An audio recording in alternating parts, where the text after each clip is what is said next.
Let's see, from the jump. All right.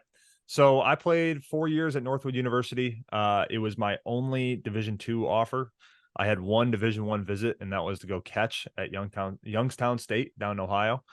Um, so I jumped on it. I got to play for the now legendary coach Jordan Bishel, who spent he spent four years at Northwood before taking the job over at Central Michigan for 4 or 5 years, and is now currently about to start his first season with the University of Cincinnati. Um, so I got to go do that for 4 years, and it was my first time. I've really told this story a lot of times. So to keep it really simple, I went to Northwood. I pitched well. I got good results, but I didn't really take care of myself all that well. I gained a ton of weight, which I had been told to do in high school, but that's when I was 6'3" and a buck 50. And I took that information and I doubled my weight. I ended up leaving college at about 300 pounds. Um, However, despite that, I still found myself with a little bit of draft interest. I had a pre-draft meeting with the Pittsburgh Pirates. I'm now, I'm close with the scout from the Texas Rangers that came out to see me quite a bit. Came out to see a lot of guys from the GLIAC quite a bit. There's a little bit of pre-draft interest, and I knew that continuing to play baseball was something I wanted to do. But in all objectivity, I don't think I was ready to do it. I know I wasn't ready to do it. Looking back now and knowing what I know now, there was no way I would have survived. So I played that summer. This would have been summer of 2019. I played that summer in the Northwoods League as a graduate. That was the first year that they were doing graduate contracts. Northwoods League is a collegiate summer league, so wasn't getting paid. Was just looking to continue to stay in game shape while the draft was approaching. And ultimately went undrafted. This would have been the last year that the draft was 40 rounds. I got to see some of my teammates get drafted, sign as a free agent, and so on. So my first professional opportunity came with a tryout actually for the Schaumburg Boomers in the Frontier League, I believe, and pitched really well. Again, was still heavy. I wasn't where I needed to be. Pitched really well though, and I was told the coach speak. You're one of the first guys on our call list. Should we need a guy? So didn't make that team. But I did have some interest through the help of some of my coaches up at Northwood. I did have some interest from the United Shore Professional Baseball League out in Utica, Michigan. And for those who don't know what that is a 4-team league. You play at one stadium, sponsored by the good old Jimmy John's, which we had for pre and post game every time. And you get to play 3 or 4 games a week, which means out of the bullpen, you're probably making 1 to 2 appearances a week. The thing about the USPBL is that it really wasn't it was a good fit for me at the time, but in the overall development of my career, it probably wasn't the best fit. The way that in the past, the way that they had developed pitchers is they had this, I don't want to say cookie cutter, but a very unique way of developing pitchers, but they were doing it the same way across the board. So they had this metric, right, where they would score all your deliveries on a scale from 0 to 24. 24 being the healthiest, most long-term, projectably healthy delivery, and 0 being you're going to tear your shit tomorrow. I basically shaped my entire development that summer around being as high as I could on that scale, because I knew that the higher I was on that scale, the more likely I was to be marketed by the league or by the people in charge of marketing players. And it was really my first experience in terms of being on a team where everybody was trying to get signed. I think this differs a little bit from Trey's college experience, which you'll hear about, but it differs from Trey's college experience in the sense that where I'm playing Division II baseball, we're all there to win baseball games. There really wasn't too many guys on the roster that were trying to get signed. We had a few. We had a kid at Northwood who was trying to get signed. His name was Tyler Jandra, and he ended up being a All-American left-handed pitcher, and he was really good, no doubt. Even David Vinsky, who ended up playing a few years in pro ball, made it up to Double-A with the Cardinals, and again, really, really good hitter. But the environment as a team really wasn't Like we weren't trying to get signed. We were there to win baseball games. We did that a lot. Shout out to the guys at Northwood. But Indy ball was really that first experience where everybody was trying to get signed. So, once the year had concluded and I kind of had a objective look on how I threw as a pitcher, I kind of realized I wasn't where I needed to be. And I had to make a lot of changes if I was going to stand out. I think the question that I asked myself and that I've even, vocalized on other podcasts in the past is, what was going to make me different? And I didn't have that answer at the time. So I took that off season, and this is where I met Trey, but I took that off season and I just busted my ass. I cleaned up my diet. I was in the gym every day, most of the time with Trey, and I got better. It was really my first introduction to all the driveline stuff. It just reshaped how I thought about pitching as a whole. And being able to instruct it at night, 3 times a week was highly beneficial.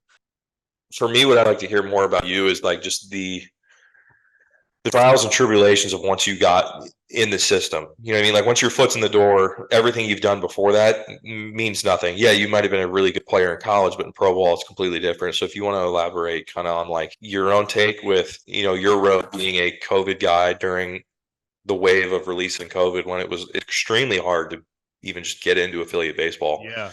Kind of with your background. So, I mean, if you kind of want to get into that. Yeah. Yeah. So, kind of like I said, I ended up signing about 6 weeks before that, pandemic hit and sent us all home. I remember being in the hotel room with my roommate at that time, Adam Choplick, and we watched that NBA game get stopped. I think it was the Kings game, maybe Kings Nuggets or something like that, and it got stopped. And we all were sent home within 2 days. So go home, keep training. Like I said, we were at prime time that entire summer. But seeing what it had done to the financial aspect of the game and knowing that, a wave of releases were coming as a newcomer, I didn't even know if I was going to stay with the org, for any season at all, other than what I had already been there for. Luckily we made it through that summer, was fortunate to do that. Ended up coming back to the Cubs the following year. And, I guess I should probably include that, the first time I went to minicamp in it would have been 2021. No, 2020. It would have been 2020. First time I went to minicamp in 2020, I was still like 260 pounds. Like I had cleaned up a lot. But like I got there and I was like, damn, I am still not really where I need to be. So I came back the following year, at about 235, and I was primed and ready to go for a bullpen role, dude. Like I was primed and ready to go. I'd spent that entire summer training to be a starter, but the effort I was putting into every single delivery wasn't sustainable for 100 pitches every 5 days. And I found that out really quick.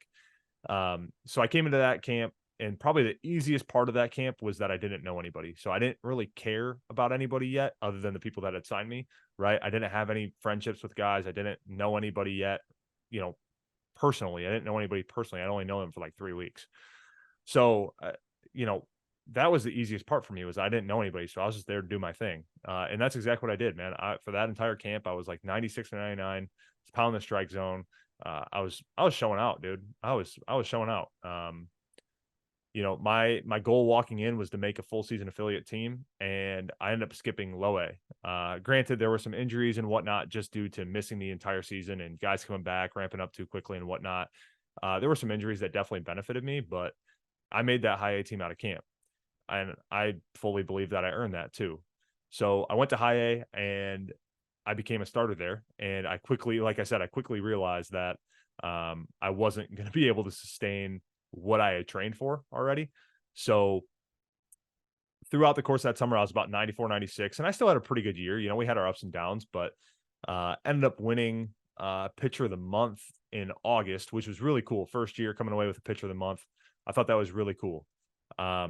I ended up spending the entire season, opening day to, last day of the year in South Bend, which I'm incredibly grateful for. I think when we get into an organization, you can easily get caught in the trap of like, all right, what's it going to take for me to get to the next level? Because I want to get promoted, right? I don't want to spend my whole career in high A. So, there were frustrations at time. I had to learn with watching guys go up that, maybe I thought I deserved to go up, but in the grand scheme of things, I probably wasn't ready yet either. So spent the whole year in high A, train my ass off again. Came back, went back to high A to start the year. We had a lot of healthy guys that year, so that definitely played a role in it.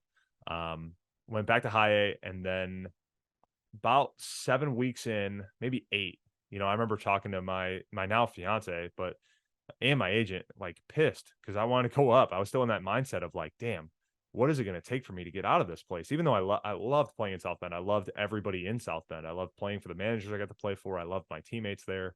Man, I love the broadcasters, the field entertainer people.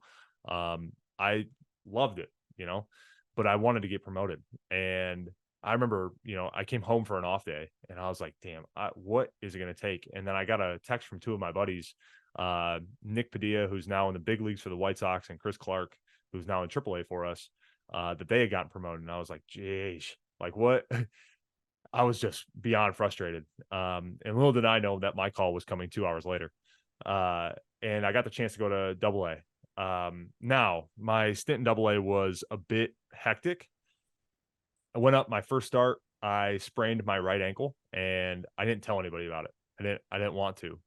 And I pitched on it for like 6 weeks, and I couldn't really rotate on my backside, but I wasn't going to go to AA and then immediately go on the IL. So pitched on it for about 6 weeks, and we were down in Biloxi. And granted, not being able to rotate on it, compensating all over the place. Velo suffered a little bit, command suffered a lot, and I think I let that get to my head quite a bit. And I pretty much convinced myself that I couldn't throw strikes, which was, looking back, that was a really dumb thing to do, but obviously easier said than done, especially in hindsight. Went down to Biloxi, Mississippi, beautiful Biloxi, Mississippi. And I ended up spraining my other ankle. I was like Carson Wentz out on the mound. I had 2 sprained ankles. Sorry, Carson, for the stray, but I ended up having to come out of that game, ended up missing about 2 weeks, and I just really wasn't the same for the rest of that year, mentally more than physically. I ended up wearing a brace on both my ankles to end the year. Just never really felt right again for the rest of that year. Ended up spending the last 6 weeks of that season down in Arizona on what's called the dev list, the development list. Basically what that means is I was still getting AA pay, but I wasn't with the team. I was simply training at the complex in Arizona, getting right, trying to fix some delivery issues and whatnot. And I got to watch my teammates in AA clinch their side of the division. I got to throw that celebration. I got to miss that, which, broke my heart. And then I got to watch my teammates in high A, or my buddies in high A, win the Midwest League. So lot of man, that sucked. And it stuck with me for a really long time. Came back, went home for the offseason. Basically, my whole goal was command. And, I got to throw with Trey for a lot of that offseason. I think he was kind of surprised. You were probably really surprised at what my routine looked like, because it was so vastly different from what we Yeah, had no, been doing at 100%. prime That's time. yeah. But in a sense, it was something that I wanted to do, but it was also the direction I was kind of being pushed into. So I thought that if I went home and my catch play was geared around, okay, I'm going to mix all my stuff all the time, and I'm just going to have the feel for it on any given throw. I thought that was going to be the best way for me to really develop and come back with full confidence in my stuff. And for the most part, I was good for about probably 4 weeks of spring training in 2023. And then I had an outing. Might have been a AA outing where I think I walked 3 in an inning, and I just let it fester, right? I got the opportunity following that. I got the opportunity to pitch in a big league spring training game, and that was one of the cooler moments of my life. Despite how I pitched that day, like, that was one of the cooler moments of my life, because I got to face guys like Jason Hayward, Max Muncy, James Outman. The list kind of goes on. I didn't really pitch all that well. Same thing. Command was kind of struggling, but to take the ball from David Ross that day, to have Dansby Swanson playing short behind me, to have Cody Bellinger playing center, to be thrown to Tucker Barnhart, have Ian Hatt playing left. That was a moment I will never forget. So ended up, didn't finish camp really well. One thing, it kind of snowballed quite a bit. Didn't finish camp all that well. Ended up staying back again on the development list. And you might be wondering why. Like if you're the listener, like you're probably wondering why. You hear all these stories about how pro ball is so cutthroat, and I think because of what I had shown in the past, the ability to be upper nines, I think the Cubs were more than willing to give me the opportunity to like give me every chance I could to be that version of myself again. So stayed back. About 6 weeks in, I had a flight out, and that day or that the day before, ended up coming up with some a pretty bad shoulder impingement and some pretty shitty back pain too. So didn't get my opportunity to leave then. So basically, spent 4 or 5 weeks rehabbing, start to throw again. Bicep comes up, it kind of flares up, but we kind of kept throwing through it under my decision and the Cubs. But yeah, again, it was kind of one of those scenarios where I just wasn't really right, but I found a way to power through it, right? Through my rehab, I found a way to power through it. Despite the velo not being there, I was starting to throw my cutter again to lefties, which was a great decision. That ended up becoming a cheat code, against lefties. And found my way back to South Bend that year on kind of what was deemed to be a modified rehab assignment, right? Like if I had went there and pitched well, I think I would have found myself back in Double A again to end the year.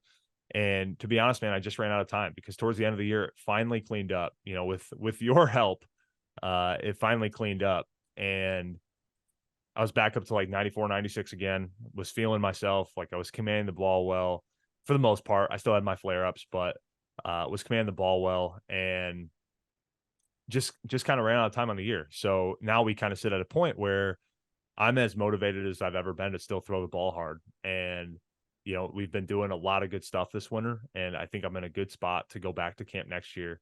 And fucking dominate, dude. Like that's all I want to do is Yeah, no, and that has to be the mindset 100% at all times. Yeah.